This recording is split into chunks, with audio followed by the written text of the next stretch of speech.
আমন্ত্রণ জানাচ্ছি প্রিয় দর্শক মঞ্চিত নিয়মিত আয়োজন কথোপকথনে। আমেরিকা এই মুহূর্তে ইরানে হামলা চালাচ্ছে। আকাশ ভেদ করে মার্কিন যুদ্ধবিমান, সাগরের বুকে যুদ্ধজাহাজ থেকে টমাহক মিসাইল ছুটে চলেছে ইরানের দক্ষিণাঞ্চলের দিকে। এখন প্রশ্ন হচ্ছে, কেন আমেরিকা আজকে আবার এই পাগলাটে হামলা শুরু করলো? উত্তরটা খুবই সরল, কিন্তু এর পেছনের কারণটা আপনার কল্পনা চেয়েও ভয়ঙ্কর। কারণ গতকাল ইরান জর্ডানে থাকা আমেরিকার একটি গুরুত্বপূর্ণ সামরিক ঘাঁটিতে এমন এক ভয়ঙ্কর হামলা চালিয়েছে যা পেন্টাগনের ঘুম কেড়ে নিয়েছে। এখন আপনি নিশ্চয়ই প্রশ্ন করতে পারেন, ইরান কেন নিজ থেকে প্রথমে হামলা করল? ইরান তো এতদিন ধরে প্রতিরক্ষামূলক অবস্থানে ছিল, মার খাওয়ার পর মাত দিচ্ছিল। হঠাৎ করে এই আক্রমণাত্মক অবস্থানে আসার পেছনের রহস্য কি? এখানেই মূল বিষয়টা লুকিয়ে আছে।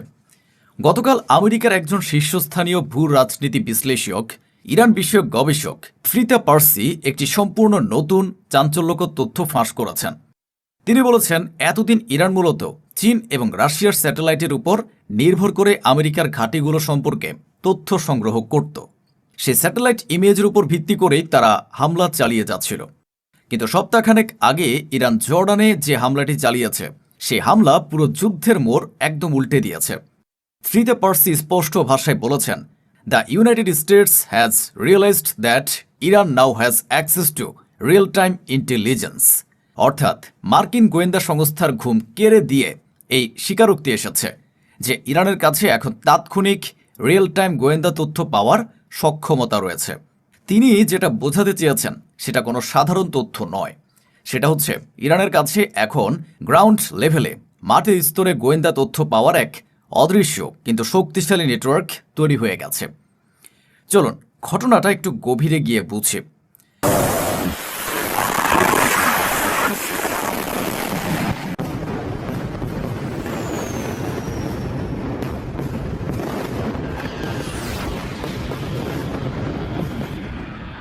সপ্তাহখানেক আগে জর্ডানে অবস্থিত মার্কিন সামরিক ঘাঁটি থেকে আমেরিকানরা ইরানে একটি বড় ধরনের বিধ্বংসী হামলা করার গোপন প্ল্যান করেছিল। এই প্ল্যানটা এতটাই গোপনীয় ছিল যে সাধারণ স্যাটেলাইট দিয়েও তা ধরা সম্ভব ছিল না। কিন্তু ঘটনাটি কি দাঁড়ালো?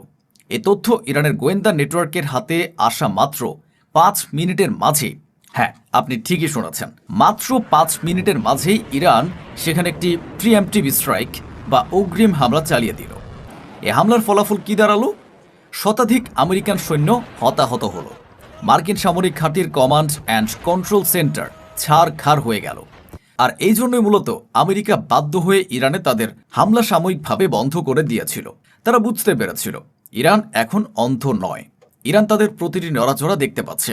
কিন্তু প্রশ্ন হচ্ছে, ইরান কেন গতকাল আবার নিজে থেকে জর্ডানে থাকা আমেরিকান ঘাঁটিতে হামলা করেছে? তারা কি জানতো যে এর ফলে আমেরিকা আবারও পাল্টা হামলা করবে?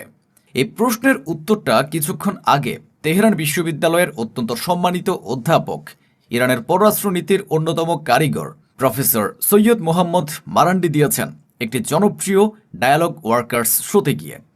তিনি স্পষ্ট ভাষায় বলেছেন, ইরানের কাছে সুনির্দিষ্ট তথ্য ছিল যে আমেরিকা জর্ডানের ঘাঁটিতে নতুন করে অত্যাধুনিক অস্ত্রশস্ত্র এবং গোলাবারুদ এনেছে। আমেরিকা ভাবছিল তারা গোপনে এ অস্ত্র আনছে, ইরান তা জানতে পারবে না। কিন্তু ইরান এই তথ্য রিয়েল টাইমে, অর্থাৎ যে মুহূর্তে সে অস্ত্র ঘাঁটিতে ঢুকলো সে মুহূর্তেই পেয়ে গেল। আর সঙ্গে সঙ্গে কোনো সময় নষ্ট না করে ইরান তাদের মিসাইল এবং ড্রোন দিয়ে সে নতুন আনা অস্ত্রের গুদামগুলো লক্ষ্য করে হামলা চালিয়ে দিল। এখন এর বদলা নিতে, নিজের অপমান ও ক্ষতি ঢাকতে আমেরিকা ইরানের দক্ষিণ অঞ্চলে মূলত হামলা চালাচ্ছে। তারা ভাবছে দক্ষিণ অঞ্চলে হামলা করলে ইরানের ক্ষতি হবে। কিন্তু এই হামলার বিষয়ে কিছুক্ষণ আগে আমেরিকার কাউন্টার টেরোরিজম ইউনিটের একজন প্রভাবশালী প্রধান জো কেন্ট একটা অত্যন্ত হতাশাজনক স্বীকারোক্তি দিয়েছেন। জো কেন্ট মার্কিন মিডিয়াকে দেওয়া একটি সাক্ষাৎকারে বলেছেন, আমেরিকা একই জায়গায় বারবার হামলা করছে, এতে তো শুধু মিসাইল আর বোমা খরচ হচ্ছে, কোনো লাভ হচ্ছে না। ভাবুন তো, আমেরিকার মতো সুপার পাওয়ার রাষ্ট্রের একজন সামরিক প্রধান যখন এই কথা বলেন, তখন বোঝার বাকি থাকে না যে তাদের পরিকল্পনা কতটা ভেস্তে গেছে। তারা হাজার হাজার কোটি ডলার ব্যয় করে মিসাইল ছুটছে, কিন্তু তারা ঠিক কোথায় আঘাত করছে তা তারা নিজেরাই জানে না। আর এই প্রসঙ্গে আবারও ফিরে আসি প্রফেসর মারান্ডির কথায়। তিনি বলেছেন, ইরানের সকল মিসাইল ও ড্রোন সিটি মাটির নিচে, আমেরিকা যার একটাও ধ্বংস করতে পারেনি। কিন্তু ইরান নতুন নতুন তথ্য পেয়ে আমেরিকার স্থাপনাগুলো গুড়িয়ে দিচ্ছে। এটাই হচ্ছে অসম যুদ্ধের বা আসল গেমের নিয়ম। আমেরিকা আকাশ থেকে বোমা ফেলছে, কিন্তু তারা জানে না যে ইরানের আসল শক্তি মাটির 500 মিটার নিচে সুদৃঢ় কংক্রিটের দুর্গের ভেতরে লুকিয়ে আছে। আর অন্যদিকে ইরান গ্রাউন্ড লেভেলের রিয়েল টাইম ইন্টেলিজেন্সের কারণে আমেরিকার প্রতিটি নতুন ঘাঁটি, প্রতিটি নতুন অস্ত্রের চালান, প্রতিটি সামরিক পদচারণার খবর রাখছে। আর এই খবরের ভিত্তিতে ইরান যখন হামলা করে তখন তা শতভাগ সফল হয়। কিন্তু পরিস্থিতি কতটা ভয়ঙ্কর তা বুঝতে হলে শুনুন আমেরিকার ভূরাজনীতি বিশ্লেষক, শিকাগো বিশ্ববিদ্যালয়ের অধ্যাপক রবার্ট পেপের উক্তি। তিনি এই মুহূর্তে পরিস্থিতিকে অত্যন্ত নিখুঁত বিশ্লেষণ করেছেন। তিনি বলেছেন, এভাবে আমেরিকা আরও বড় হামলা করবে, করতেই থাকবে। একসময় অস্ত্র ও গোলাবারুদ ফুরিয়ে এলে নিজেরাই ফিরে আসবে। অধ্যাপক পেপ এই পুরো পরিস্থিতিটিকে বলেছেন এসকেলেশন ট্র্যাপ বা উত্তেজনা বৃদ্ধির ফাঁদ। এর মানে কি? এর মানে হলো আমেরিকা এখন এমন একটি ফাঁদে আটকে গেছে যেখান থেকে বের হওয়া তাদের পক্ষে অসম্ভব। তারা যদি হামলা না করে তবে তাদের সামরিক প্রেস্টিজ বা প্রতিপত্তি ধ্বংস হয়ে যাবে। আর যদি হামলা করে তবে তারা শুধু তাদের কোটি কোটি ডলারের অস্ত্র মাটির নিচে পুঁতে ফেলবে। কারণ ইরানের মাটির নিচে দুর্গগুলো তারা ধ্বংস করতে পারবে না। হ্যাঁ, ঠিকই শুনেছেন, ইরানের হাতে এখন গ্রাউন্ড লেভেলের রিয়েল টাইম গোয়েন্দা তথ্য পাওয়ার অলৌকিক সক্ষমতা রয়েছে।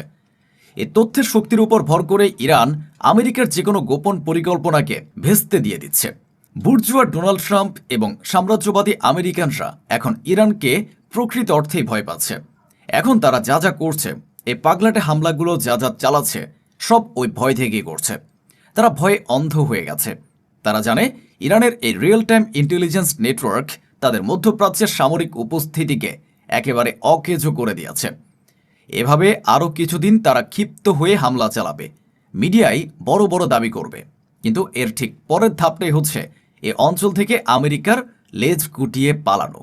ইতিহাস সাক্ষী, 2001 সাল থেকে 2021 সাল পর্যন্ত আফগানিস্তানে 20 বছর যুদ্ধ করেও আমেরিকা হেরে পালিয়েছে, ইরাকে হেরেছে, সিরিয়ায় তাদের পরিকল্পনা ভেস্তে গেছে। আর এখন যখন ইরানের হাতে রয়েছে রিয়েল টাইম ইন্টেলিজেন্স, যখন তাদের মিসাইল সিটিগুলো মাটির নিচে অজেয়, তখন আমেরিকার পক্ষে এ যুদ্ধে জয়লাভ করা কেবল একটি স্বপ্নই নয়, বরং একটি পাগলামি। আমেরিকা যতই বোমা ফেলুক, যতই মিসাইল ছুড়ুক, ইরানের 1 ইঞ্চিও ক্ষতি করতে পারবে না। বরং ইরান প্রতিটি হামলায় আমেরিকার শত শত কোটি ডলারের ক্ষতি করছে, শত শত সৈন্য হতাহত করছে। আমেরিকার অ্যাক্সেলেশন ট্র্যাপ দিন দিন সংকুচিত হচ্ছে। এটাই হচ্ছে আমেরিকার পতনের ইতিহাস। এটাই হচ্ছে ইরানের বিজয়ের গল্প। যে জাতি মৃত্যুকে ভয় পায় না, যাদের গোয়েন্দা নেটওয়ার্ক মাটির গভীর থেকে শত্রুর কান পাতা কথাও শুনতে পায়, সে জাতিকে সাম্রাজ্যবাদী শক্তি কখনোই হারাতে পারবে। আসসালামু আলাইকুম প্রিয় দর্শক, অনেক বড় একটা ভালো সংবাদ নিয়ে আজকে লাইভে এসেছি। মার্কিন যুক্তরাষ্ট্র পিছু হটেছে। ডোনাল্ড ট্রাম্প ঘোষণা দিয়েছে ইরানের বিরুদ্ধে কোনো আক্রমণ করবে না। আমেরিকাকে বলা যায় শক্তের ভক্ত, নরমের জম।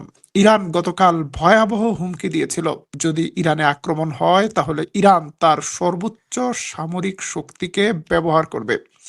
এবং ইরান শুধু মুখের কথাই হুমকি দেয়নি, ইরান পাকিস্তানের সেনাপ্রধান আসিম মনির এবং তুরস্কের পররাষ্ট্রমন্ত্রী হাকান ফিদানকে জানিয়ে দিয়েছে, আমেরিকাকে জানিয়ে দাও, ইরানের উপর যদি হামলা হয় তার আমেরিকা নয়, এই অঞ্চলে যা করবে তাদের সবার উপরে বর্তাবে। শুধু তাই নয়, ইরানের পররাষ্ট্রমন্ত্রী সরাসরি কথা বলেছেন সৌদি আরবের পররাষ্ট্রমন্ত্রীকে। ইরানের পররাষ্ট্রমন্ত্রী আব্বাস আরাকচি বলেছেন, যদি ইরানে হামলা হয় তাহলে মার্কিন যুক্তরাষ্ট্র এবং তাদেরকে যারা সহযোগিতা করবে তারা কেউ দায় এড়াতে পারবে না। এবং তিনি স্পষ্ট করে বলে দিয়েছেন যে সৌদি আরবেও এর ফল বহন করতে হবে। এরপর থেকেই সৌদি আরবে আতঙ্ক শুরু হয়েছে। সৌদি ক্রাউন প্রিন্স মোহাম্মদ বিন সালমান ডোনাল্ড ট্রাম্পের হাত পায়ে ধরে জোর করজোরে বলছে, আব্বাজান, আমাদেরকে বাঁচাতে চাইলে ইরানে আর হামলা করা যাবে না।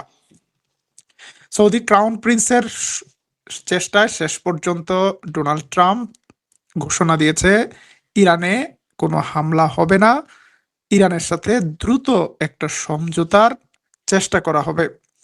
মার্কিন প্রেসিডেন্ট ডোনাল্ড ট্রাম্প একটি সোশ্যাল মিডিয়া স্ট্যাটাসে বলেছেন যে আমরা যুদ্ধের জন্য প্রস্তুত ছিলাম, আমরা লকড অ্যান্ড লোডেড ছিলাম, কিন্তু ইরান আমাদেরকে রিকোয়েস্ট করেছে এবং আরো কিছু মধ্যপ্রাচ্যের দেশ রিকোয়েস্ট করেছে। তা আমরা ভাবলাম থাক, যুদ্ধ করার কি দরকার, আসলে আমরা একটা চুক্তি করি। কিন্তু ইরান বলছে আমরা আমেরিকার কাছে কোনো ধরনের রিকোয়েস্ট করিনি, নো রিকোয়েস্ট। আমরা শুধুমাত্র মুসলিম দেশগুলোকে জানিয়ে দিয়েছি যদি আমেরিকা হামলা করে তাহলে আমেরিকা এবং তাদের দালাল চাটুকার যারা আছে তাদের সবাইকে এর পরিণতি ভোগ করতে হবে। মার্কিন প্রেসিডেন্ট ডোনাল্ড ট্রাম্প পিছু হটেছে, এটা হলো সবচেয়ে বড় সংবাদ। এখন নানা রকম সুতামুতা যাই দেখাক, আমেরিকা হামলা চালাচ্ছে না। আমেরিকা কেন হামলা চালাচ্ছে না তার বড় কারণ সৌদি আরবের রিকোয়েস্টও নয়, ইরানের রিকোয়েস্টও নয়। তার সবচেয়ে বড় কারণ হলো মার্কিন যুক্তরাষ্ট্রের নিজের কোমরের জোর নেই। মার্কিন যুক্তরাষ্ট্রের ইউরোপের একজন জেনারেল বলে দিয়েছে এই মুহূর্তে যদি ইরান হামলা শুরু করে, এই মুহূর্তে যদি হুতিরা, হিজবুল্লাহ সবাই মিলে হামলা শুরু করে, ইসরায়েলকে রক্ষা করার কোনো ক্যাপাসিটি আমেরিকার নেই। আমেরিকার যুদ্ধ জাহাজগুলো, ডেস্ট্রয়ারগুলো মাসের পর মাস, বছরের পর বছর ব্যবহার করতে করতে তাদের ক্যাপাসিটি শূন্যের কোটায়। তাদের পক্ষে সম্ভব না এত পরিমাণ মিসাইলকে ঠেকানো। তাদের এয়ার ডিফেন্স অনেকগুলোই নিঃশেষ হয়ে গিয়েছে, তাদের পক্ষে সম্ভব না ইসরায়েলকে প্রোটেকশন দেয়া। সৌদি আরব নয়, ইসরায়েলকে প্রোটেকশন দেওয়ার জন্যই মৌচাকে ঢিল মারেনি ডোনাল্ড ট্রাম্প। প্রিয় দর্শক, আজকে এই বিষয়ে আরো গুরুত্বপূর্ণ কথা বলবো, তবে তার আগে মার্কিন যুক্তরাষ্ট্র থেকে একটা বড় দুঃসংবাদ দিতে চাই। মার্কিন প্রেসিডেন্ট যখন আগুন জ্বালাতে চেয়েছিল ইরানে, জ্বালিয়ে দিতে চেয়েছিল ইরানের এনার্জি ইনফ্রাস্ট্রাকচার, জ্বালানি অবকাঠামো, সেই সময় দাউ দাউ করে চলছে মার্কিন যুক্তরাষ্ট্র। মার্কিন যুক্তরাষ্ট্রের ওয়াশিংটন প্রদেশে ভয়াবহ দাবানল তৈরি হয়েছে। দেখলে মনে হবে যে কোনো একটা ভয়াবহ যুদ্ধ, যেন গাজার কোনো যুদ্ধ। Everyone's evacuating from 9 Mile Falls and Airway Heights. একজন মার্কিন নারী কান্না করছে, সবাই পালিয়ে যাচ্ছে, আগুন ধেয়ে আসছে, আগুন। Oh my god. Francis is wall-to-wall cars now.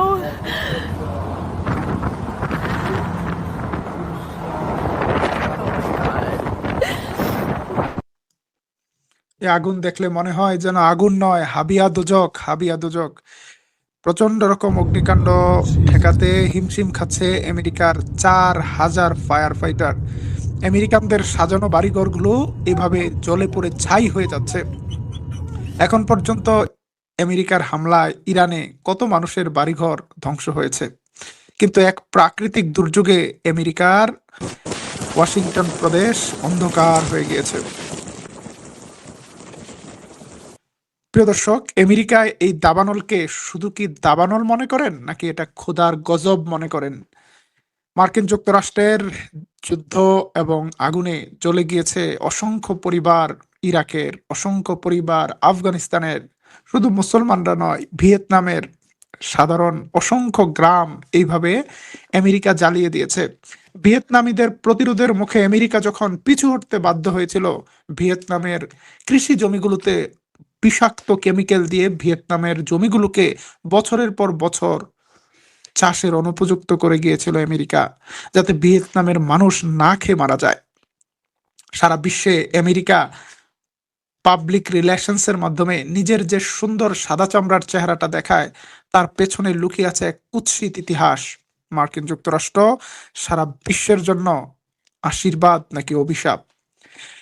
প্রথম বিশ্বযুদ্ধের পর থেকে মার্কিন যুক্তরাষ্ট্রের হাতে কত লক্ষ মানুষ নিহত হয়েছে তার কোনো হিসাব নেই। পৃথিবীর 10,000 কিলোমিটার দূরে, 5,000 কিলোমিটার দূরে নিজ দেশ থেকে যে আমেরিকা বলছে তাদের ন্যাশনাল ইন্টারেস্ট আছে, তাদের ন্যাশনাল ইন্টারেস্টে এইভাবে যুগে যুগে অসংখ্য মানুষ জীবন দিয়েছে। প্রিয় দর্শক, ইরান কিন্তু মধ্যপ্রাচ্য থেকে মার্কিন যুক্তরাষ্ট্রকে পুরোপুরি মুছে ফেলার মিশন নিয়ে নেমেছে। আমরা গতকালকের লাইভে জানিয়েছিলাম ইরানি হামলার মুখে ইরাক ছাড়ছে মার্কিন সেনারা। ইরাক থেকে 5টি পেট্রিয়ট এয়ার ডিফেন্স সরিয়ে নিয়েছে। ইরাক থেকে সরে যাচ্ছে মার্কিন সেনারা। শুধু ইরাক নয়, শুধু কুয়েত নয়, শুধু সৌদি নয়, 10টি আরব দেশ থেকে মার্কিন নাগরিকদেরকে দ্রুত সরে যাওয়ার নির্দেশ জারি করেছে আমেরিকার দূতাবাস, এবং যারা আছে তাদেরকে সতর্ক থাকার কথা বলেছে। ইরান হুঁশিয়ারি দিয়েছিল যে মধ্যপ্রাচ্যে আরেকটি যুদ্ধ হলে সেই যুদ্ধের সমাপ্তি হবে মধ্যপ্রাচ্য থেকে সকল মার্কিনীদের তাড়িয়ে দেওয়ার মাধ্যমে।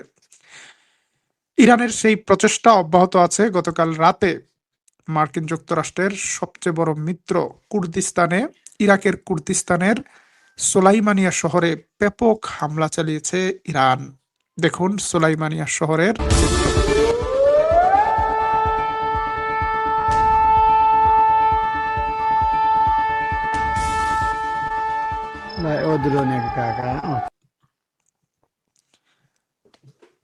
মধ্যপ্রাচ্য থেকে যদি মার্কিন সেনারা চলে যায় তাহলে কি মধ্যপ্রাচ্য অনিরাপদ হবে নাকি আরো শান্তি ফিরে আসবে? কমেন্টে জানাতে পারেন। এখন ইরানের বিরুদ্ধে বড় ধরনের কোনো হামলার সুযোগ না থাকার পরও নেতানিয়াহু কিন্তু থামছে না। নেতানিয়াহু গাজায় হামাস অস্ত্র সমর্পণ করবে ঘোষণা দেওয়ার পরও গাজায় হামলা অব্যাহত রেখেছে। পরশুদিন গাজায় হামলা হয়েছে, গতকালও গাজায় হামলা হয়েছে। গাজায় নতুন একটি হামলায় 8 জন গাজাবাসীকে হত্যা করেছে ইসরায়েলি বিমান বাহিনী। যদিও ইসরায়েল দাবি করছে তারা গাজার দক্ষিণের একজন হামাসের কমান্ডারকে হত্যা করেছে, কিন্তু যখন আলোচনা চলছে শান্তি প্রতিষ্ঠার, যখন গাজায় যুদ্ধবিরতি নিয়ে কথা হচ্ছে, যুদ্ধবিরতির দ্বিতীয় ধাপ নিয়ে কথা হচ্ছে, তখন কোন মুখে ইসরায়েল গাজায় হামলা চালায়? গাজায় একটি যুদ্ধবিরতি রয়েছে, কিন্তু তারপরও ইসরায়েল হামলা চালিয়ে এখন পর্যন্ত 1200 মানুষকে হত্যা করেছে। প্রেসিডেন্ট এরদোয়ান নেতানিয়াহুকে কিছুদিন আগে সতর্ক করে দিয়েছিলেন যে সারা জীবন আমেরিকা তোমাদের পাশে থাকবে না, তোমরা যেটা শুরু করেছ এইসব ভোগীচুকি বাদ দিয়ে মধ্যপ্রাচ্যের দেশগুলোর সাথে কথা বলো যদি শান্তিতে থাকতে চাও, অথবা যেদিন আমেরিকার ছায়া, আমেরিকার ছাতা সরে যাবে সেদিন তোমাদেরকে বাঁচানোর মতো কোনো শক্তি থাকবে না। প্রিয় দর্শক, তুরস্ক বেশ কিছুদিন ধরে চুপচাপ রয়েছে। প্রেসিডেন্ট এরদোয়ান অভ্যন্তরীণ রাজনীতি নিয়ে ব্যস্ত। তুরস্কের বিরোধী দলকে মুরগি বানানোর মিশনে নেমেছেন তিনি। আগামী নির্বাচনে আবারও জয়লাভ করার জন্য বিরোধী দলের বিরুদ্ধে বিভিন্ন কর্মসূচি নিয়ে ব্যস্ত আছেন এরদোয়ান। কিন্তু তুরস্ক তাদের মেসেজগুলো দিচ্ছে তাদের নতুন নতুন সামরিক প্রযুক্তিতে। আজকে তুরস্কের সারা জাগানো একটি ডিফেন্স টেকনোলজি দেখাবো তুর্কিপিডিয়ার দর্শকদের। আপনারা দেখছেন তুরস্ক থেকে প্রচারিত তুর্কিপিডিয়া নিউজ। কে কোথা থেকে আমাদের লাইভে যুক্ত হয়েছেন কমেন্টে জানাতে পারেন। আজ 2 আগস্ট মধ্যপ্রাচ্যের সবশেষ পরিস্থিতি এবং তুরস্কের ডিফেন্স নিউজ নিয়ে আমাদের লাইভ চলছে। তুরস্ক এবার 10টি ড্রোনের একটি ভয়ঙ্কর সোয়ার্ম ড্রোনের প্রদর্শনী করেছে। তুরস্ক K2 নামে একটি বিশেষ শক্তিশালী ড্রোন তৈরি করেছে, কামিকাজ ড্রোন। এই কামিকাজ ড্রোনটিতে প্রায় 2000 কিলোমিটার দূরে যে এটি অ্যাটাক করতে পারে এবং বিপুল পরিমাণ বিস্ফোরক বহন করতে পারে। তবে এই ড্রোনটি পৃথিবীর প্রথম শক্তিশালী কামিকাজ ড্রোন, যেটি বড় আকারের হেভি ড্রোন, কিন্তু একটি নয়, একসাথে 10টি একসাথে ড্যান্স করতে পারে, একসাথে আলাদা আলাদা 10টি টার্গেটে হামলা চালাতে পারে। সাধারণত এখন পর্যন্ত সোয়ার্ম ড্রোনগুলো হয় ছোট ছোট, কিন্তু এবার তুরস্ক বড় ড্রোনের সোয়ার্ম এনেছে। সোয়ার্ম মানে হলো ঝাঁকে ঝাঁকে উড়া, আকাশের পাখিগুলো যেভাবে ঝাঁকে ঝাঁকে উড়ে। তুরস্ক তার শত্রুদের হুঁশিয়ার করছে সময় বেশি নেই, আগামী দিনে বেশি তেরিবেরি করলে একবারে এত ড্রোন আকাশে উড়বে, কোনো এয়ার ডিফেন্স কাজ করবে না। চলুন দেখে আসি তুরস্কের K2 সোয়ার্ম ড্রোনের খেলা। এবং এই ড্রোনটি বানিয়েছে বিশ্ববিখ্যাত তুর্কিশ ড্রোন কোম্পানি বাইকার, যারা খিজিল এলমা তৈরি করেছে, যারা আকিনজি তৈরি করেছে, যারা বাইরাক্তার TB2 তৈরি করেছে, তারা এবার শুরু করেছে কামিকাজ ড্রোন তৈরির ম্যাস প্রোডাকশন। তুরস্কের বাইকার কোম্পানি বলেছে তারা শুধু একটা দুইটা ফ্যাক্টরি নয়, তুরস্কের 81টা প্রদেশে 81টা ফ্যাক্টরি তৈরি করবে। তারা শুধু ফ্যাক্টরি তৈরি করবে না, তারা শুধু ইঞ্জিনিয়ার নিয়োগ দিবে না, তারা এখন পুরো তুরস্কের হাই স্কুল, কলেজ, ইউনিভার্সিটি লেভেলে ছাত্রদেরকে গণহারে, মেধাবী ছাত্রদেরকে ড্রোন তৈরির টেকনোলজি শেখাচ্ছে। আগামী দিনে যে কোনো যুদ্ধে তুরস্ক ড্রোন দিয়ে বিশ্বের ওয়ার্ল্ড অর্ডার বদলে দিতে পারে। তুরস্কের এই প্রস্তুতিতে বড় ধরনের টেনশনে রয়েছে তুরস্কের শত্রু দেশটি। কিছুদিন আগে হুঁশিয়ারি দেয়া হয়েছে তুরস্ককে যে তুরস্ককে কোনোদিনও সিরিয়াকে শক্তিশালী করার সুযোগ দেবে না ইসরায়েল। তুরস্ক কোনো সাউন্ড করছে না। তুরস্ক সিরিয়াকে শক্তিশালী করার জন্য সব ধরনের সহযোগিতা করছে। সিরিয়ার মিলিটারি একাডেমি থেকে নতুন নতুন গ্রাজুয়েট বের হচ্ছে। সিরিয়ার সমুদ্র উপকূলে তুরস্ক নৌবাহিনীর জাহাজ পাঠিয়েছে, একটু একটু করে আগাচ্ছে। সর্বশেষ লেবাননের প্রেসিডেন্ট তুরস্ক সফর করেছেন এবং লেবাননে সেনা মোতায়েন করতে পারে তুরস্ক, এইরকম একটা জোর গুঞ্জন রয়েছে। তবে লেবাননে তুরস্কের সেনা ইতিমধ্যেই রয়েছে। জাতিসংঘের শান্তি মিশনের আওতায় তুরস্কের সেনাবাহিনী লেবাননে রয়েছে, কিন্তু আগামী দিনে লেবাননের সাথে তুরস্কের সামরিক সম্পর্ক আরো দৃঢ় হওয়ার সম্ভাবনা বাড়ছে। শুধু লেবানন নয়, জর্ডান, ইরাক সহ ইসরায়েলের প্রতিবেশী সবগুলো দেশের সাথে তুরস্কের বাণিজ্যিক এবং সামরিক সম্পর্ক দ্রুত গতিতে বাড়ছে। দেখা যাক, আগামী দিনে অনেক হিসাব নিকাশ রয়েছে।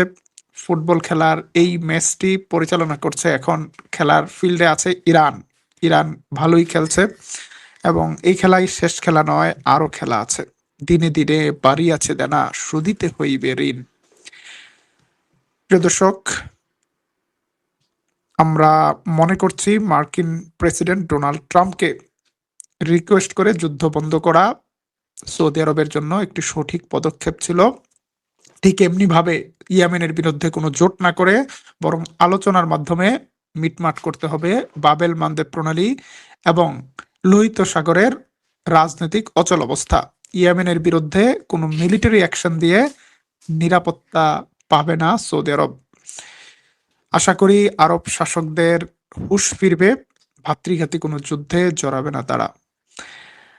যারা দেরি করে লাইভে এসেছেন তাদের জন্য আজকের ব্রেকিং নিউজগুলো 1 মিনিটে আবার জানিয়ে দিচ্ছি।